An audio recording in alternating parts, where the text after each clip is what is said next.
right in the middle of Main Street.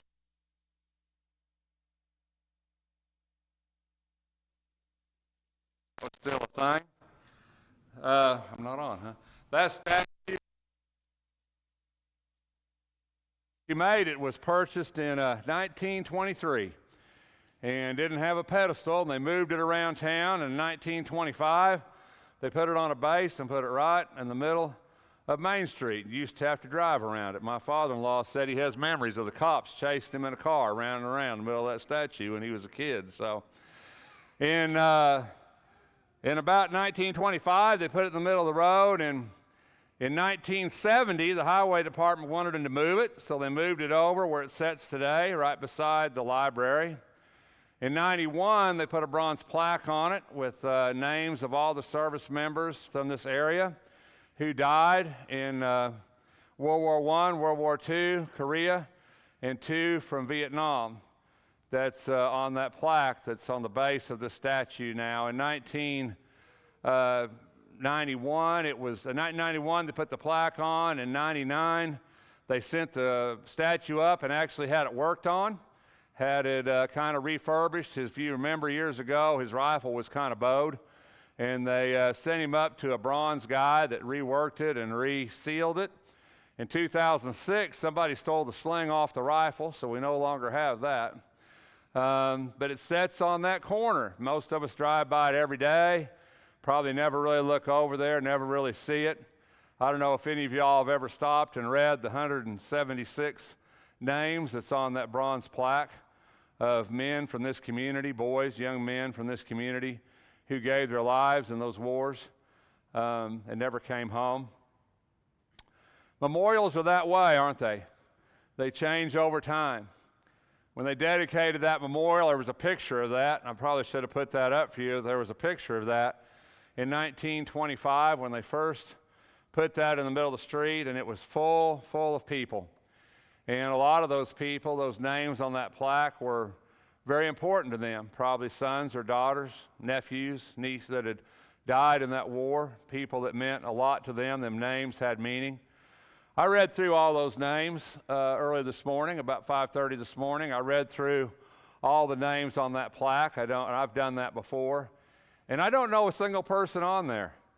I know a few of the last names, people that I've known, whether or not they're related.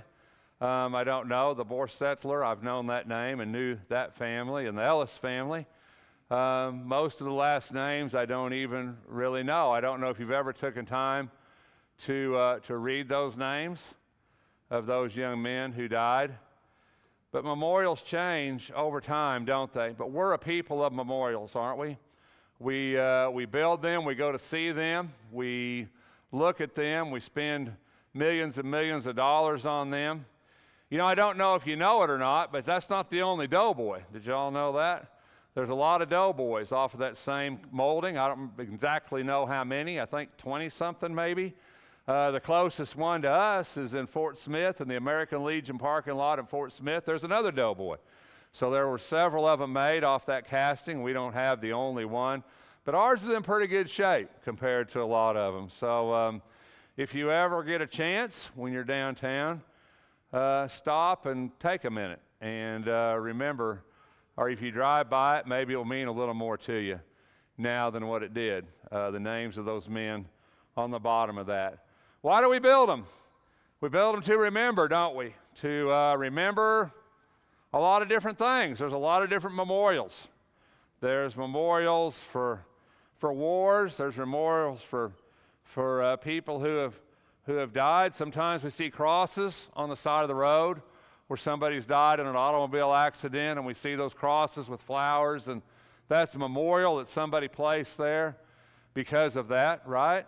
You know, we're a people who likes to remember. I think it's a God thing. I think it makes us different. It's something that we do that I guess you don't see any other creature on earth really doing. We remember these things. We want to remember, don't we? For whatever reason. Maybe so we don't repeat the same mistake. Maybe so that we think their memory won't be lost. But there's reasons we do it. We do it to heal. There's a lot of healing in that. sometimes in building something and trying to make something that will last, make us something that will help us to remember, maybe to think that our loved ones won't be forgotten in generations to come. It's important to us as people that we do it. Not clicking. We do it to externalize our internal feelings. It's something we can put that people see, that maybe lets people know how we feel, or lets us know that we miss somebody, or maybe to celebrate a victory, because sometimes the memorials are about victories, aren't they, and about winning, and about things going our way. So there's a lot of reasons that we do it. Do they matter? Yeah. Do they matter different? I mean, I got to tell you, that little Doughboy statue in 1925 had a whole different significance to the people that had lost all those young boys in World War I than it does to me and you. We see those names, but those names don't mean anything necessarily, or to me, don't mean personally to me what it meant to those people when that happened. So do they matter? Yeah, they matter, but it changes over time. Changes over time. And so memorials mean different things throughout history to different people as we travel, as the world changes, as we change, as generations change. They mean different things to us, and we don't see them that way. We pass them on the side of the road, markers, memorials, historical markers. We don't often stop to look and read. When I was a kid, my mother drove us nuts on trips because literally she stopped and read every single one. It was agonizing. So you know, we don't often do that. We don't often take the time to stop and to read those things and to look at those things. You know, in the Bible, a lot of times stones were memorials, and that's kind of interesting, isn't it? Because we put stones at graves. A lot of times we use that. Stones are kind of immovable. They're kind of perpetual. They're something that should stand the test of time. You know, I'm a person that likes to go and walk through cemeteries and to read names and to look at old stones. And, you know, some of those old stones were made out of marble, and over time they've eroded, and you don't see the names anymore on those markers over the years. So we try to do that out of a stone that lasts, don't we? We do it out of granite. We do it out of these hard stones because we want those stones to last and to serve as reminders. And in Joshua 4:7, when they crossed the Jordan River, Joshua says, "Then you shall say to them, because the waters of the Jordan were cut off before the ark of the Lord when it crossed the Jordan, the waters of the Jordan were cut off. So these stones shall become a memorial to the sons of Israel forever," the Bible said. Of course, we don't know where those stones are, and probably long, long gone by now, right? But when they crossed that Jordan River, they made that. They took 12 stones from the middle of the Jordan, and they made this tower of stones, and they said, this is going to be a memorial. This is where God let us cross over the Jordan River, and we're going to keep these stones a memorial so we'll see God's grace and God's deliverance and God bringing us over this Jordan River to the land He promised us. And this is going to be a memorial forever for the sons of Israel that God has did exactly what God was going to do.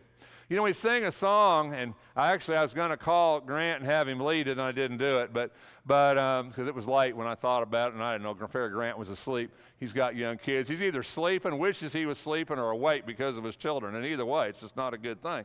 So anyway, I thought we sing this song, "Here I Raise My Ebenezer, here by God's great grace I've come," and a lot of people don't really know what that means. You know, what's an Ebenezer? Here I raise my Ebenezer. Well, in 1 Samuel 7, it's where Samuel had defeated the Philistines.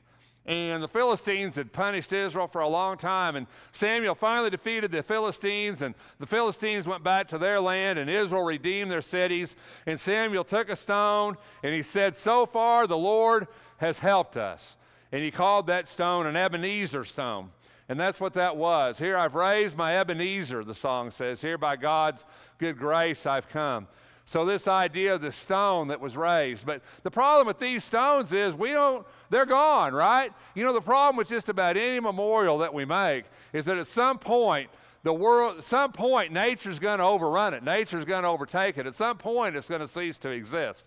You know, we go to these cemeteries, you look at these stones that are 200 years old, 150 years old, and the name's faded and the name's worn, and we can't really even tell what that was anymore. The stones that Joshua had the children of Israel put up that was going to be a memorial forever. Well, we don't know where those are, and I'm sure they're long gone. The Ebenezer stone that Samuel put up. I was thinking this morning, what would that go for on eBay? If you could find the Ebenezer stone, what would that go for on eBay? That thing would probably bring a lot of money, right? But we don't know where that stone is. The stone's long gone. But God did a lot of things differently. God said, let's do it, and we like to do it too. Let's have a memorial event, right? Let's do something that instead of let's putting up a stone or a statue or a plaque or whatever it is that we're going to put up, instead of doing that, let's make it an event. Let's make it something that we think of every year. And we do that, right? I mean, isn't that what Memorial Day is? And a lot of us think, well, Memorial Day is just a 3-day weekend. And I'm kind of guilty of that sometimes too. But Memorial Day is a time when we're supposed to remember the veterans, the people who have died in a foreign war, died overseas. Veterans Day is a little different. Veterans Day is a day we're supposed to remember all the people who have served, all our veterans. But Memorial Day is a day we're supposed to remember those men and women who have given the ultimate sacrifice and have died. And it's supposed to be a time that we stop and we think about that. And whether you know it or not, at 3 o'clock on Memorial Day is supposed to be a moment of silence for all those who have fallen and give their life. Memorial Day was more than just putting a plaque on a wall or a statue in the middle of Main Street. It was supposed to be an event to help us remember those people who paid that price. I've been very blessed in my life. I've never had to go to war. I was just in the wrong generation to do that. I just got kind of born in the middle. I was a little too young, very much too young, for Vietnam, and I was too young for Korea, too young for Vietnam, and I never joined the military. I never had to serve overseas. I never had to answer a draft call. But I know from my uncles, from my stepfather, the stories of how worried they were coming out of high school during World War II, knowing that as soon as the day they graduated, they were going to get drafted. What a terrifying point in history, and how thankful we should be for those people who did that. And that's the reason we have these events. We'll remember that. But God did the same thing. In Noah, when God flooded the earth with Noah, and Noah comes out of the ark, and Noah's seen, according to the Hebrew, a bow in the cloud. We call that a rainbow, don't we? A bow in the cloud. And I will look, when the bow is in the cloud, I will look upon it to remember the everlasting covenant between God and every living creature of all flesh that is on the earth, God said, that I will never destroy the earth by water again. We see rainbows. What do we think? Well, that's pretty, that's marvelous, that's an act of nature. The Bible says before the flood, it never rained. The earth was watered by a mist that came up out of the ground. The flood changed a lot of things on this earth. Never rained before the flood. Noah had never before saw a rainbow, never before saw it rain until the rain came. Isn't that an amazing story? Noah was preaching to people about a flood and building a boat on dry land, and it had never rained. They never saw a flood. They never knew what rain was, and here's Noah building a boat in the middle of a hill. And people are going, "You're crazy old man. What are you doing building that boat? What's a flood?" And then the rains came, and the ark floated, and Noah came out of that ark after a year. Noah comes out of that ark, and God puts this amazing rainbow in the sky, and he says, "This is my covenant, and every time I look on it, I'll remember the promise.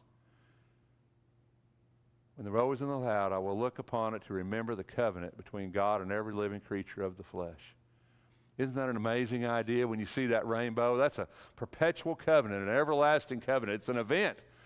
In Exodus 12, on the Passover, "Now this day will be a memorial to you, and you shall celebrate it as a feast to the Lord. Throughout your generations, you are to celebrate as a permanent ordinance. 7 days you shall eat unleavened bread, but on the first day you shall remove leaven from your houses. For whoever eats anything leavened from the first day until the 7th day, that person shall be cut off from Israel. On the first day you shall have a holy assembly, and another holy assembly on the 7th day. No work at all shall be done on them except what must be eaten by every person. That alone may be prepared by you. You shall also observe the feast of unleavened bread, that on this very day I brought you your host out of the land of Egypt. Therefore you shall observe this day throughout your generations as a permanent ordinance, God said. You know, this was a memorial event, wasn't it? Every day, every time this year, you're going to take Passover, and you're going to celebrate Passover, and you're going to remember what I did. And when you ever look at a Passover meal, everything about it is very symbolic, isn't it? It's now they use a lamb bone because they no longer do sacrifice, but the lamb bone for the lamb. They use the bitter, which they generally use horseradish for that. The bitter, the herbs, the karpas, the fresh life. You dip them in the salt water to taste the bitter tears, the bitter herbs, which is they generally use horseradish for that today. You taste it. Remember the bitter bondage. The chereset, the sweet. You dip it in the sweet to remember the sweet overpowers the bitter. All these things are emblems. All these things are representative to remember that bondage and remember that travel and remember the Lord's deliverance and remember God taking them out of Egypt. All these things have meaning to them. But for you and I, God said, I'm going to put an event, a perpetual event in your life. You know, us as Christians, there's only two ordinances that we have, two sacraments that you and I have, and that's baptism and taking communion, taking the Lord's Supper. You know, Jesus said, I'm going to write my words in your hearts, didn't he? I'm going to write my words in your heart. You know, Jesus said it's no longer going to be about the temple. It's no longer going to be about things. It's no longer going to be about objects. That I'm going to be your God and I'm going to dwell within you, God said. He took away those things that were so important to the Jews, the temple and all those things. Jesus had that conversation with the woman in John 4, right? And he tells that woman at the well, and she says, they say we should worship in this mountain, and you say you should worship in Jerusalem. And Jesus says, I tell you that we worship what we know, and you worship what you don't, but there comes a time when you'll neither worship God in this mountain or in Jerusalem, but true worship was to worship God in spirit and in truth, Jesus said to her. You know, we are people of God. We are people that God said, I will write my words in your heart. I will dwell within you. I will not dwell in temples made with hands. And yet we're people who still want to build cathedrals, and we still want to build statues, and we still want to build monuments, and we still want to build things to God. And yet God says, I want you to worship me with your heart. I want you to worship me with your being, with who you are. It's not where you are, it's who you are. And it's who you're with. That's the people that I desire to be my worshipers. And Jesus, in this one sacrament that he gave us, and the night before he died, and here Paul reiterates it in 1 Corinthians 11. Paul says, when he had given thanks, he broke it and said, this is my body, which is for you. Do this in remembrance of me. In the same way, he took the cup also after supper, saying, this cup is the new covenant of my blood. Do this as often as you drink it in remembrance of me. For as often as you eat this bread and drink this cup, you proclaim the Lord's death until he comes. You know, when Jesus did that, when Jesus put this in place and he put this sacrament and he gave it to us, he said, I never want you to forget this one thing. You know, we forget, don't we? We're forgetful people. Are we not? We forget. You know, go to the cemetery out here on Memorial Day, or any cemetery. And if you walk through that cemetery, you know what you're going to find out here at West Lawn? I can tell you, because I've done so many funerals out here. I can tell you what you're going to find. The west end of that cemetery is going to have lots of flowers on it. Lots of flowers on that end. But when you drive down to the east end, the further you go east, you're going to see less and less and less flowers and wreaths and lights. If you ever walk out there at night, people put them lights around them graves, you know, them little solar lights. That's a big thing now in cemeteries. We want to light up the dead. They really don't care. But we want to light up the dead, right? And you'll see all them lights. But you go to that east end of that cemetery, it's dark. And there won't be many flowers down there, and there won't be anything down there. You know why? Because the east end of that cemetery is the old end. Them people down there have been dead for 2 or 3 generations or 5 generations. And the people down here on this west end, that's the new end of the cemetery. Very seldom bury anybody on this other end, but you're going to bury them on this end. You know, we remember people, and you'll be remembered for a generation. If you're lucky, you might be remembered for a couple of generations. If you're really lucky, you might be remembered for 3 generations, but then you're not going to be nothing but a photograph people look at on a picture that they say, who is this person?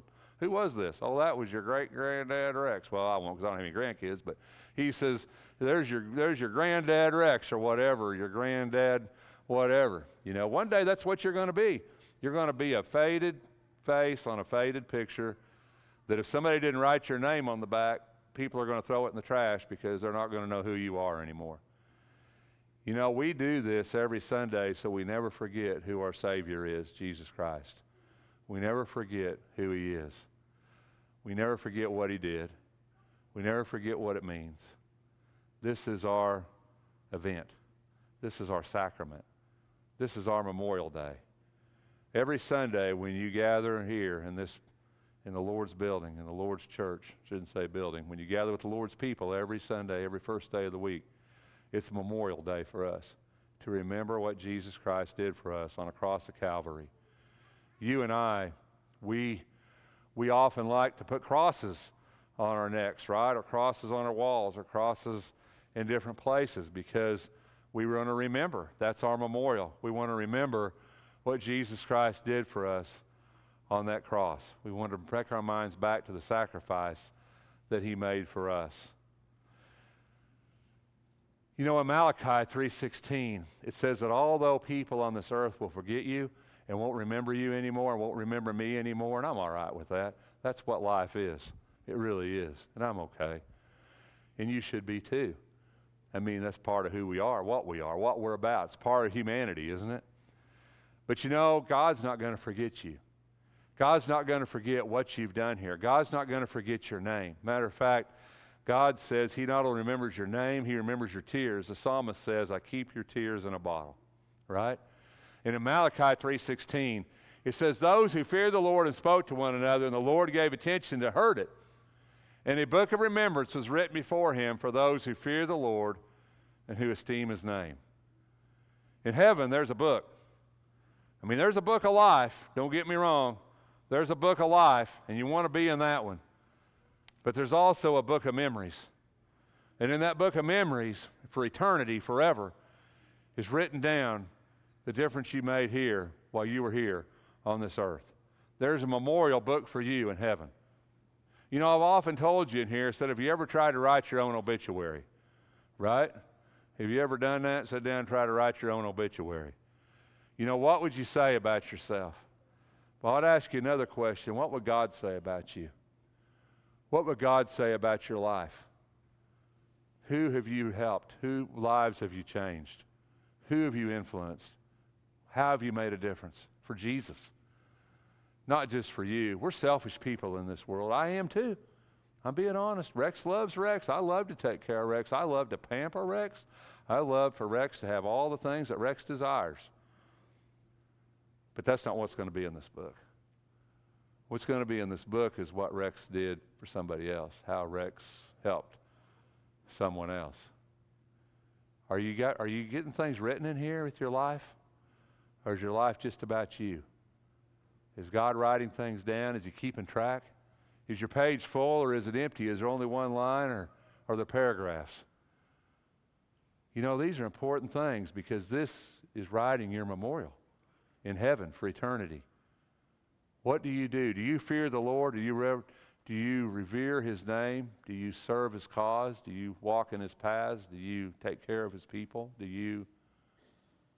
What's your life? I don't know. I can't answer that question for you. But there's another book, right?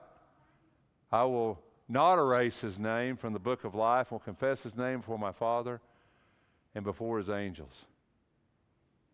I guess the point I'm trying to make here is there's no memorial on this earth that's not going to fade away and be destroyed in time, and there's no legacy you can leave that's not going to be forgotten on this earth. The only thing you can do that's eternal is what you do for Jesus Christ and what's written down in heaven for eternity.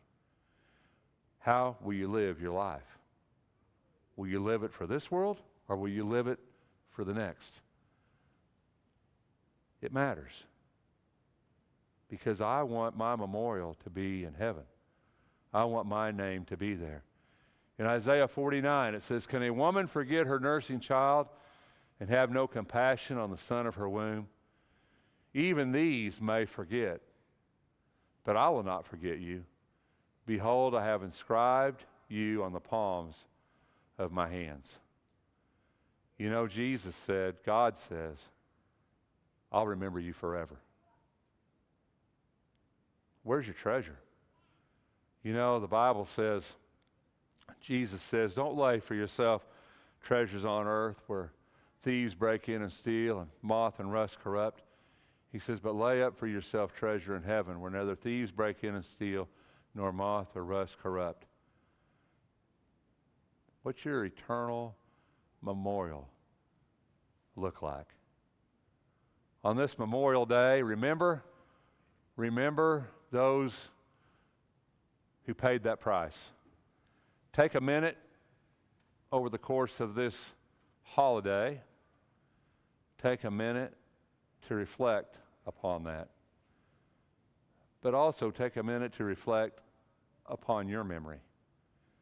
Because one day all of us will be nothing but a memory. And that should give us a pause to think and reflect upon our lives. If we can help you in any way this morning, won't you let it be known while we stand and sing?